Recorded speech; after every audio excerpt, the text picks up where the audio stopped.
The president of the company passed away, and his funeral is the day after tomorrow. I received the sudden news 2 days ago from my boss at the head office, the same one who had relegated me. Needless to say, you must come to the funeral, he insisted, making sure I would attend. As expected, any employee would go to the funeral of the president of their company, but I was fed up with my boss's attitude as usual. Today, I left the suburban branch office where I had been relegated and arrived at the nearest train station to head to the funeral home. It looked like I would get there on time.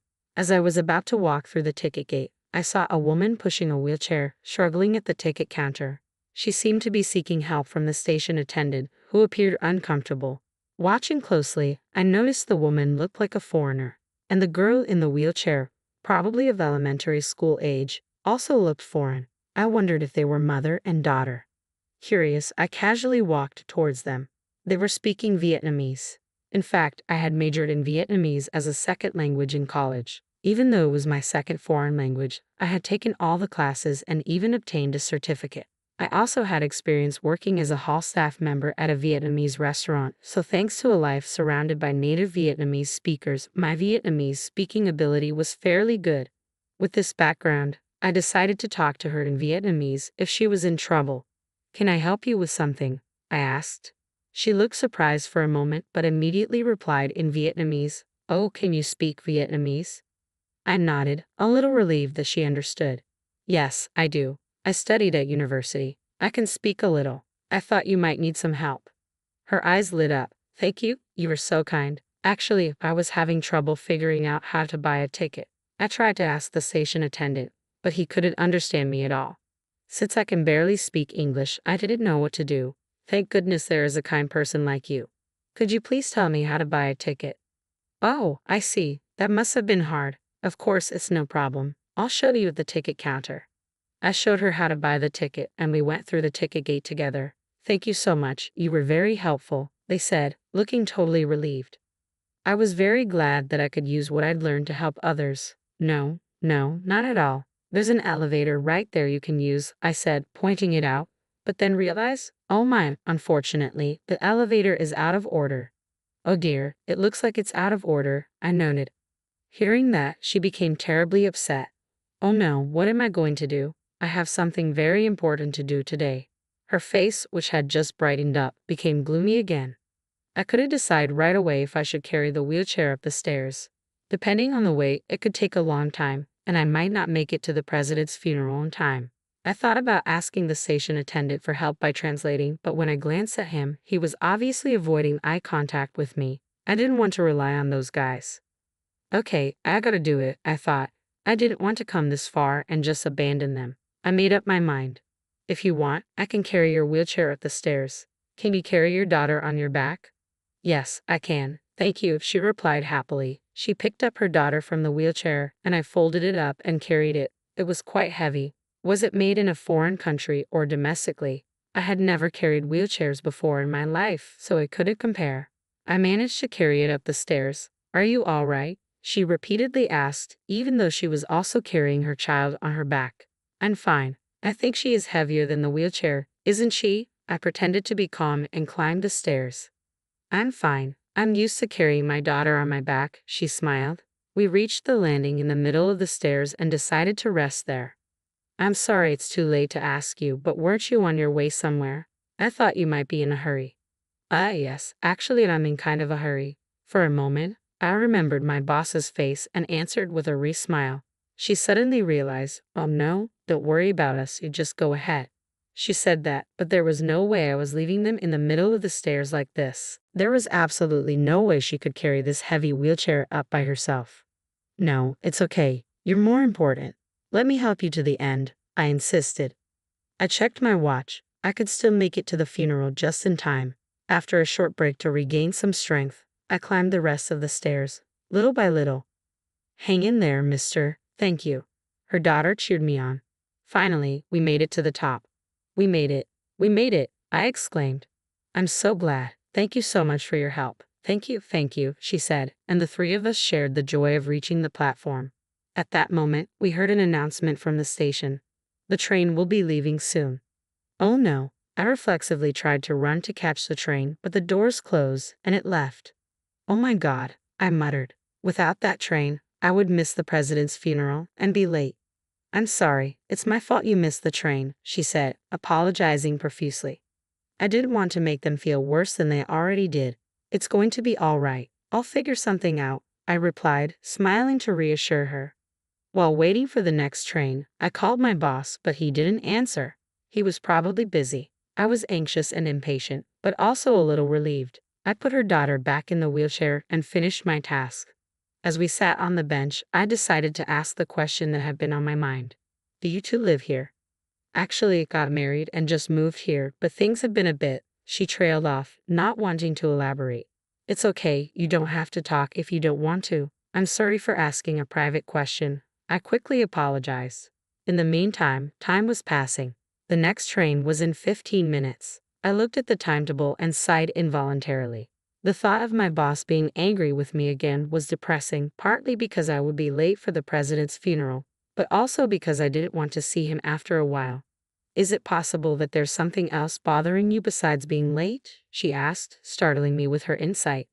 Normally, I wouldn't talk to a stranger about my private life, but I felt less tense and decided to speak little by little. Actually, I had an irrational thing happen to me at work, and I was transferred to a branch office near here. I had a stable job at the head office, I said.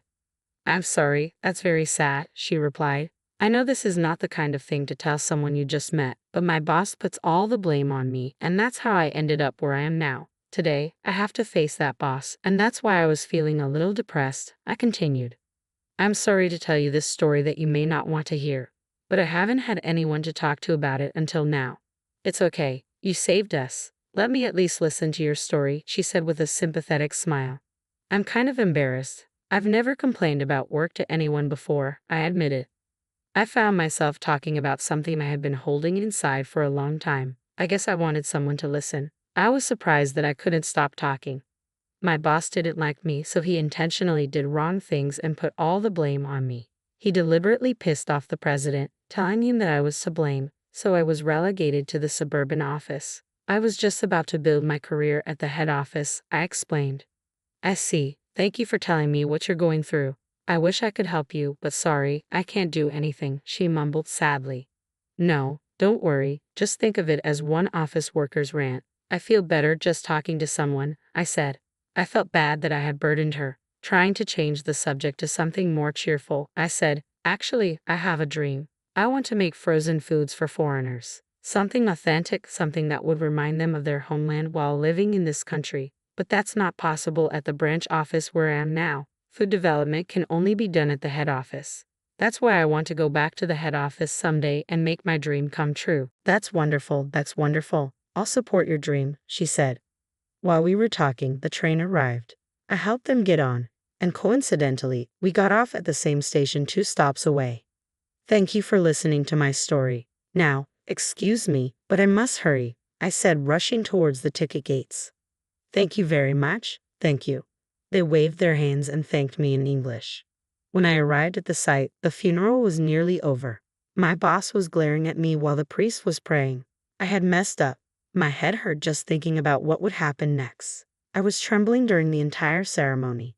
Right after the ceremony ended and the coffin was placed in the hearse, my boss approached me.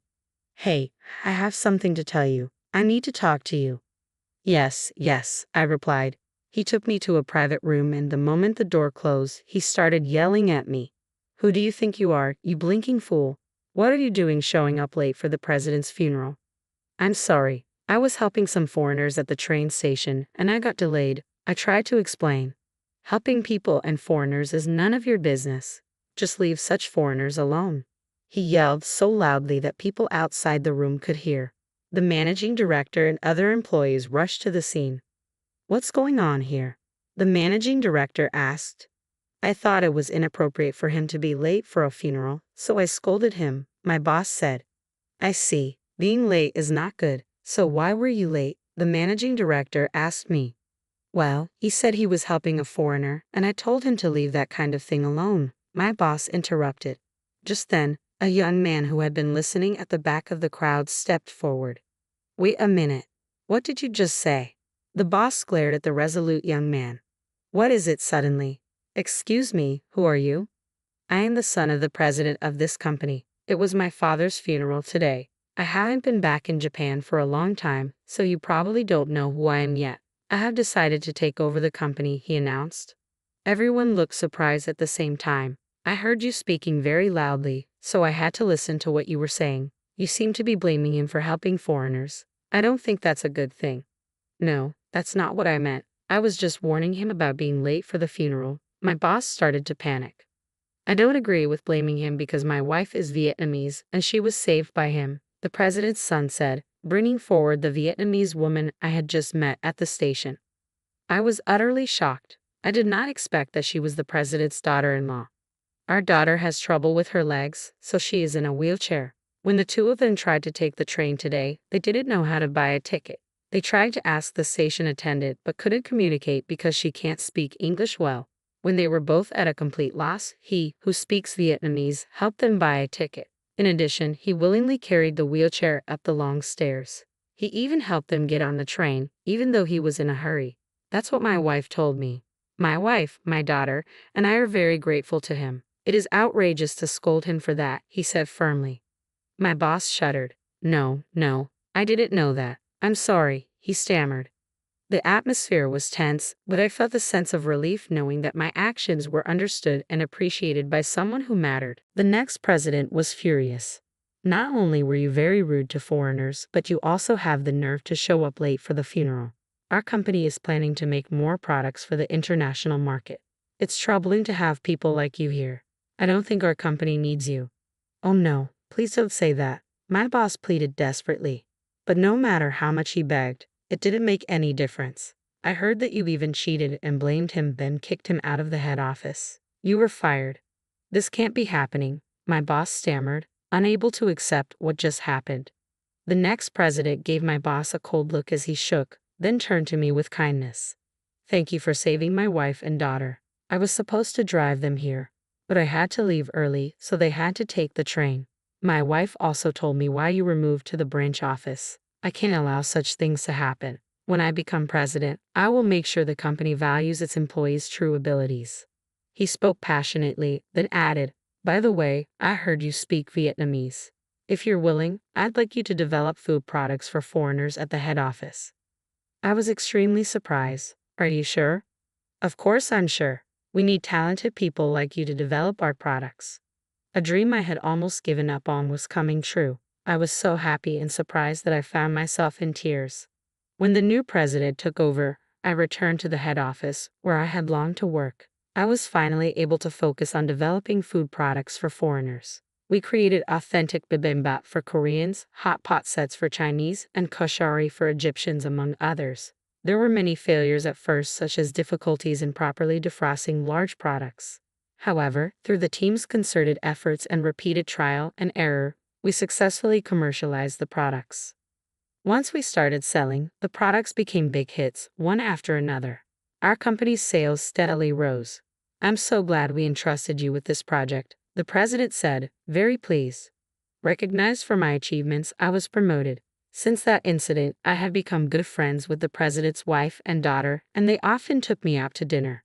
I met her friend at a gathering later, and eventually, I married her. She was also Vietnamese, making ours an international marriage.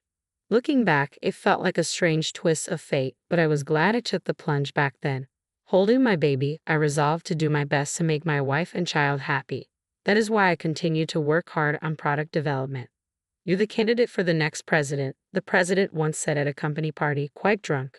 I knew he was joking, but those words made me happy. No one else had ever been told anything similar, so I wondered if it was somehow special. I hope so, and I'm secretly encouraged by it.